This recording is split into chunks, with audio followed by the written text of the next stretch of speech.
Can you even begin to fathom a received oral pleasure that feels like this panel? This truly is life-changing head. To those unaware, it's an important lesson to know that life-changing head isn't all positive. I mean, take gonorrhea for example. Yo, rest in peace, Charlie Brown. They shot my guy in the neck. That shit's wicked, man. They try to shoot me in the neck too, but my throat's too goated. I have just finished the manga The Climber, and it's one of the greatest. I love this manga so much. It's probably on my top 3 mangas I've read, and I'm no novice either. This manga is some important stuff I gotta tell you about. Look at some of my favorite panels. Look at these, dude. This is crazy, man. But I want to specifically talk about the life-changing head aspect of this manga. And I'm not even joking when I say that life-changing head is kind of the glue that holds all the major events of this manga together. Let me explain. It all starts in the first few volumes, before the original writer of the series jumped ship and threw the reins to the artist. So when you read The Climber for the first time, keep a mental note that this is indeed the most basic sports manga to ever exist. But 30 chapters in, you will see the transition into insanity that every psychological seinen manga holds to varying degrees. And this manga is at a perfect angle on that scale. I definitely will be reading Innocent. The first author sets up this insanely bland high school setting with a closed-off hidden prodigy protagonist, Mori, his hot-headed frenemy rival, the mentor, and a kind of shoo-in girl character, Yumi. Her only contribution is to indirectly cause the school climbing club to shut down that Mori and Bakugo are in. Look, if the first writer never quit the series, then it would have been My Hero Climbademia. Izuku Midoriya. Yeah. Hello, it's good to be here.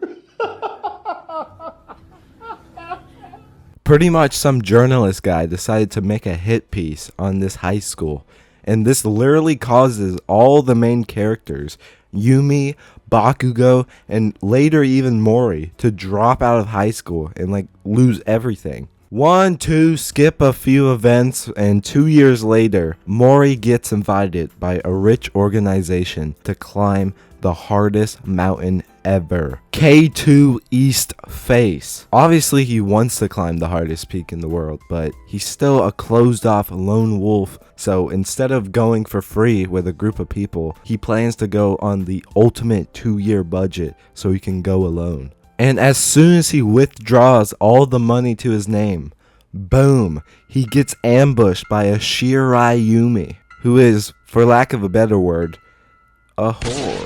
To make it worse, she's a broke one too. I'm sorry to say it, guys, but if the sky's blue, then the weatherman has no choice but to report it. And it looks like she also has some other problems too, which, 2 years ago, she was a regular high school student. This all seems a little fast, but I don't want to doubt the realism of the situation. The weatherman doesn't try to defy if the sky is blue or not. Once she sees that fat wad of cash, she's trying to stay over at the 10x10 empty apartment crib to seduce Mori. One thing leads to another, and a sensation only described as life-changing is received. I don't think I'm too qualified to determine the degree of which Mori is a victim, but if you can describe any event in your life through this panel, then I think it's pretty obviously tragic. Mori describes this life-changing event as, "It feels like my body is melting from heat, like it's going to drip away." After Mori puts a sudden halt to this horseplay, he is reminded that the reason Yumi went down this path is indirectly because of Mori. I didn't really describe it earlier, but that journalist hit piece was because Mori saved Yumi from falling off a mountain by doing some Olympic level stunt back in high school. It's especially crazy that this one event made 3 different characters drop out of high school and turn into prostitutes, because later in the story, Mori and the journalist are like the closest thing to a friend he has after high school. The journalist has a big change of heart moment, and he's the whole reason Mori gets invited to climb K2 in the first place. But I guess he never thought to help Yumi get her university recommendation back. Nevertheless, what makes this head so exceptionally life-changing is Yumi robs him, it ruins Mori mentally, and it makes him afraid of women now. This life-changing head is what makes Mori eventually join the organization to climb K2. This is another moment where I'm gonna urge you to read this manga. The arc that comes after this head makes this head the single most life-changing head in the history of oral pleasures. I love it. It's so peak. So subscribe and become a member of the Lord Dylan Dynasty.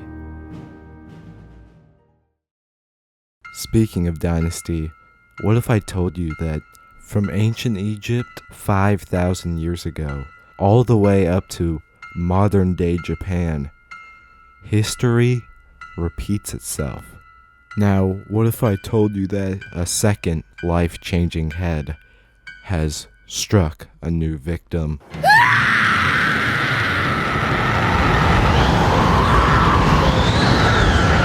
After another time skip, 4 years later, Mori is still going strong, climbing mountains, and even got a lucky job atop Mount Fuji. Here we are introduced to a younger and very motivated climber named Takamura, who looks up to Mori quite a lot. This guy even reunites Mori with the aforementioned frenemy rival back from high school. But at this meetup, the witch returns and replaces Bakugo in attendance. Don't let her appearance fool you.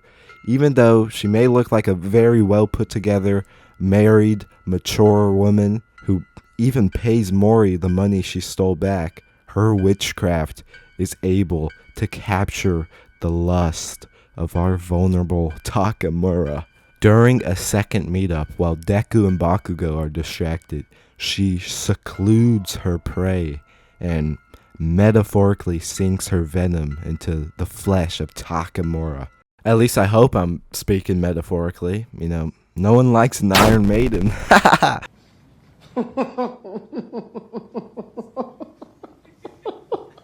Takamura has officially been inflicted with the life-changing head. This time, it's no joke. He's completely transitioned into like a whole psychedelic sequence. It has an arguably even cooler double-page spread panel, and Bob Marley. That's not even the best part. A giant kaiju Yumi appears, and in another double-page spread, the story breaks its own record for best oral sex metaphor ever drawn. The crazy part is, there wasn't even any competition for this title either.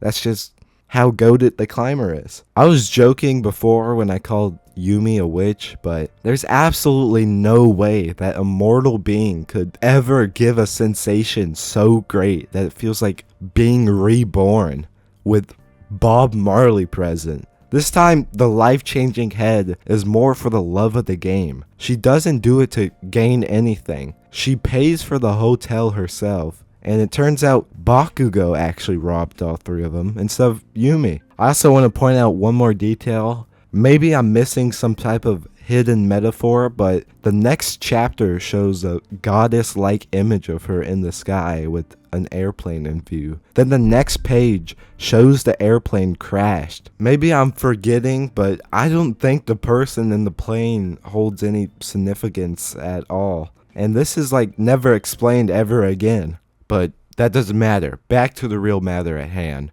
You should not be shocked to hear that this head has indeed drastically changed Takamura's life. After, yes, that's right, another 2-year time skip. This guy's dad is coming up to Mori talking about how his Sun has become obsessed and climbed every difficult mountain Mori has, and is getting geeked off of like cutting off 90% of his oxygen. And without spoiling anything, I just want to remind those who have read The Climber that Takamura's character development and the arc that proceeds because of this all stems from life-changing head, which stemmed from the first life-changing head Mori received, which all stems from Yumi talking to Mori in chapter 1, which this means that the entire story of The Climber is completely controlled and rooted in Yumi Shirai's mouth.